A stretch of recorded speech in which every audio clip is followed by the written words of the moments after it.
धर्म की जहाँ सभाएं होती हैं, जहाँ धर्म सम्मत कार्य होते हैं, वहाँ वृत्ति और चित्त को भगवान की भक्ति या उनके नाम में लगाना चाहिए। जीवन में हम लोग अनेक जगह रहते हैं, गृहस्थी में अनेक प्रकार की वार्ताएं करते हैं। आपको पता होना चाहिए कि हम एक शब्द जब उच्चारण करते हैं, महत्वपूर्ण बात हम आपको लोगों को बता रहे हैं, आप सभी लोगों को बता रहे हैं। आप एक शब्द अपने मुंह से जब निकालते हो तो उसके लिए एक ऊर्जा समाप्त होती है आप लोगों को। आपने कभी महसूस, प्रैक्टिकली प्रमाणित सत्य आप ध्यान से सुनिए, हम जब बहुत जोर से बोलते हैं तो हमको गुदा से लेकर पेट से लेकर हृदय से लेकर गले से लेकर के मस्तिष्क तक ताकत लगानी पड़ती है, क्षमता लगानी पड़ती है, जोर लगाना पड़ता है। जब हम किसी को आवाज दे रहे हो दूरगामी, तो हमें इतनी जोर से आवाज लगानी पड़ती है। इसका मतलब ये सिद्ध होता है कि जब हम कोई वार्ता करते हैं, जो अनर्गल वार्ता करते हैं, जिसका कोई उद्देश्य नहीं है, अनुद्देश्य वार्ता करते हैं, उससे आपकी ऊर्जा का क्षय होता है। आपकी जो वाणी जो निकलती है, उस वाणी निकलने से दो काम होते हैं।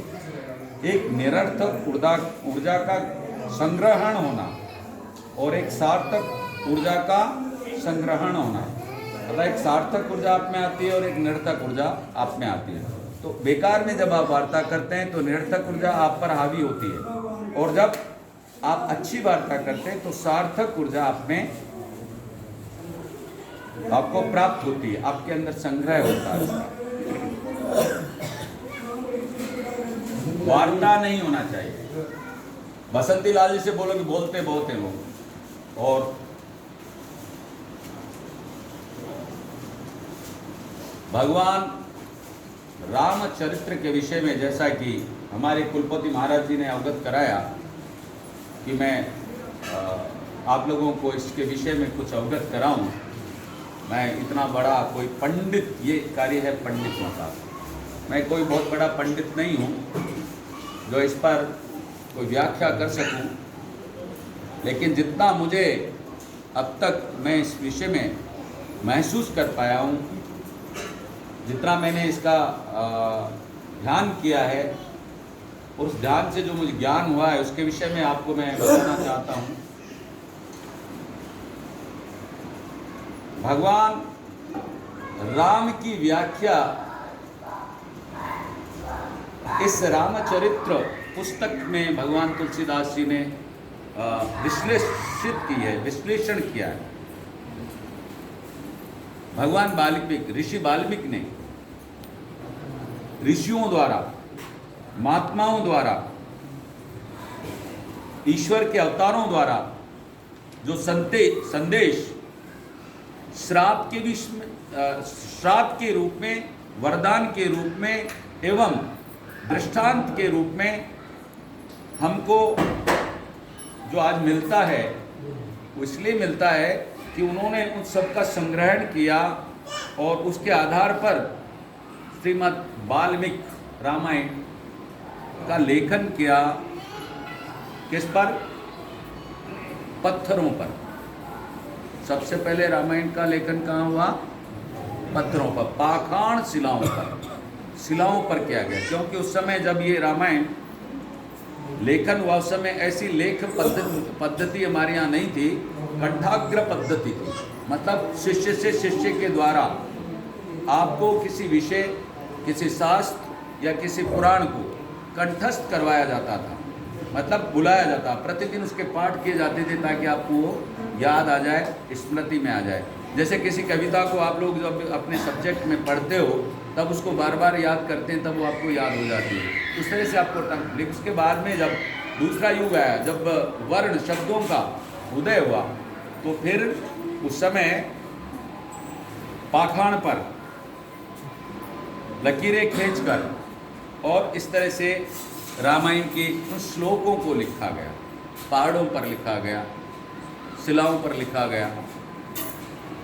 और वो आदिकाल से वो व्यवस्थाएं आज भी कहीं न कहीं हमको उपलब्ध हो जाती है, मिल जाती है। पाषाण लेख, शिलालेख आदि आपने सुना होगा, वो मिलते रहते हैं। पाषाण के बाद में फिर धातु लेख उत्पन्न हुए।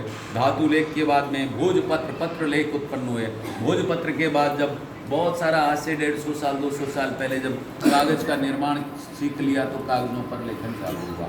इस तरह से हमारी रामायण की इस व्यवस्था का प्रारंभ हुआ।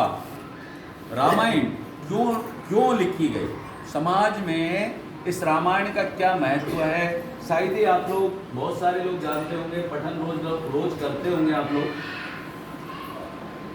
श्रीमद् भागवत गीता का जिस तरह से उच्चारण जीवन को व्यवस्थित करने के लिए, आत्मज्ञान के लिए, गति के लिए, मोक्ष के लिए, युद्ध के लिए, न्याय के लिए किया गया, उसी तरह से रामायण जो लेखन हुआ, इसमें प्रत्येक व्यक्ति जो रहा है, प्रत्येक व्यक्ति इसका एक पात्र रहा है।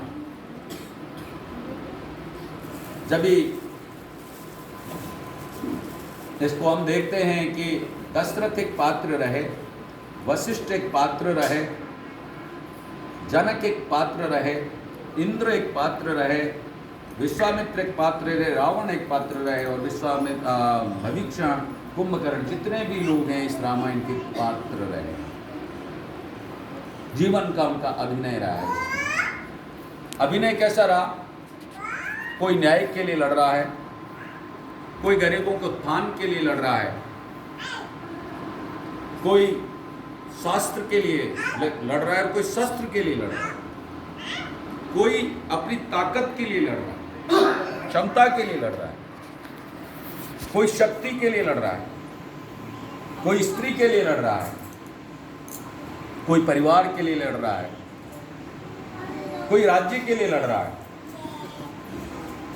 इस तरह से कोई अपने धर्म का निर्वाह कर रहा है, कोई पिता धर्म का निर्वाह कर रहा है, कोई भ्राता धर्म का निर्वाह कर रहा है, कोई पति धर्म का निर्वाह कर रहा है, कोई सेवक धर्म का निर्वाह कर रहा है, कोई भक्त धर्म का निर्वाह कर रहा है। आपने देखा होगा यहाँ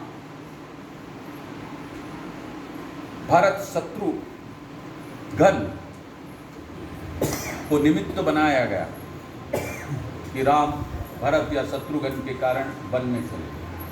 ऐसा नहीं, वो इस रामायण के पात्र रहे। भ्राता धर्म का एक निर्वाह किया लक्ष्मण ने कि मुझे जाना है वन में केवल इसलिए कि मुझे मेरे भाई की सेवा या मेरी भाई की व्यवस्था में रहना। आपको पता होना चाहिए कि कलयुग में भाई से भाई का वैचारिक मतभेद होता है, विरोध होता है, क्योंकि आप लोग रामायण नहीं पढ़ते, और यदि पढ़ते हो तो अपने अंदर नहीं लाते। एक भाई लक्ष्मण था द्वापर में,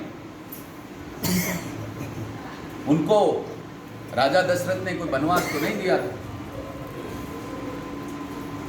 किंतु भ्राता प्रेम में उन्हें सोचा मेरा भाई वन को जाएगा, कितने प्रकार के कष्ट इसको झेलने पड़ेंगे। नहीं, मेरा भाई क्यों जाए, मेरा भाई है, मेरे भ्राता हैं, मुझे तो उनकी सेवा में रहना है। वो लघु में भ्राता हूँ, बड़ भ्राता है, मेरे बड़े भाई है, मेरे बड़े भाई के प्रति मेरा कर्तव्य बनता है, मेरा धर्म बनता है कि मैं सदैव उनकी रक्षा में रहूं, सदैव मैं उनकी सुरक्षा में रहूं, सदैव उनके कष्टों के साथ उनके निवारण के लिए प्रयत्न करूं, ये मेरा धर्म बनता है। ऐसा विचार करके और उन्होंने भगवान राम के साथ जाना निश्चित किया, तय किया कि मुझे जाना ही है। आज कितने भाई हैं आप इस तरह के, जब भाई वन को जाए तो कहेगा तू जा भैया, बढ़िया है, मेरा तो कंटक कटा। आज का क्या बोलेंगे, तू तो जा, मेरा तो कंटक कटा, कम से कम इस स्वराज्य को मैं प्राप्त कर लूँगा। ऐसे ही भाव कैकेयी के अंदर आए कि राम वन चले जाएंगे तो इस संपूर्ण साम्राज्य का एकमात्र मालिक रहेगा भरत। और चूंकि भरत मेरा पुत्र है, वहाँ भी आसक्ति थी, क्योंकि भरत मेरा पुत्र है और मेरा पुत्र होने के कारण इसको ही, देखिए यहाँ विभाजन हो जाता है व्यवस्था का, यहाँ विभाजन हो जाता है संस्कृति का। यहाँ विभाजन होता है व्यवस्था का, यहाँ विभाजन हो जाता है संस्कृति का, और यहाँ उदय होती है व्यक्तिगत भावनाएं, स्वहित। जहाँ व्यक्तिगत भावना का मतलब व्यक्तिगत हित की बात जब सोचने लग जाते हैं तो अच्छे अच्छे राज्य नष्ट हो जाते हैं। यहाँ आज के इस प्रत्यक्ष युद्ध, वर्तमान प्रत्यक्ष स्थिति में आप देखें कि हमारा जो राजनायक है वो सब व्यक्तिगत हो गए, अपनी व्यक्ति के लिए सोचते हैं, प्रजा के लिए नहीं। प्रजा के लिए जो नहीं सोचता वो व्यक्तिगत। ऐसा राज्य बहुत समय तक नहीं चलते, ऐसे राज्य बहुत समय तक सुरक्षित नहीं रहते। ऐसे राज्यों की स्थिति आज उत्पन्न हो गई। लेकिन श्रीमद् रामचरितमानस में ये निर्देश दिया गया कि भ्राता के लिए समर्पण होना चाहिए, और लक्ष्मण ने वो समर्पण किया और वो वहां चले गए। ऐसा नहीं है कि भरत के अंदर वो समर्पण नहीं था, उनके अंदर भी था, पर उन्हें तो ज्ञान ही नहीं था कि मेरा भाई वन को जरा होता है। अगर वो वहां होते तो उसको जाने ही नहीं देते। बड़ा भरत का बड़ा प्रेम था राम के साथ। ऐसे पत्नी का अधिकार भी होता है, भाई मेरा पति यहाँ नहीं है तो मैं क्या करूँ, राज का सुख। दशरथ ने कहा भी उनको, पुत्री तुम यहाँ रहो, यहाँ राजा रानी पटरानी जो भी सब यहाँ पर है, सब अधिकार आपको प्राप्त होंगे, आपकी सहचरियाँ बहुत रहेंगी, सेविकाएं बहुत रहेंगी, किंतु आप यहीं रहिए। और कभी जब तक आपका मन लगे यहाँ रहिए, और जब तक नहीं लगे अपने पियर चले जाइए, और वहाँ आप अपने जीवन को व्यवस्थित। आप एक राजकुमारी हो, सकुमारी हो। सकुमारी कहते हैं बहुत कोमल को, तो आप कैसे वन में जा पाएंगे? इसलिए आप बच जाइए। लेकिन वहाँ पति धर्म का निर्वाह करने के लिए सीता ने कहा कि ये सारा सुख मेरे लिए नरक के समान है। क्या कहा उन्होंने? ये सारे सुख मेरे लिए नरक के समान है।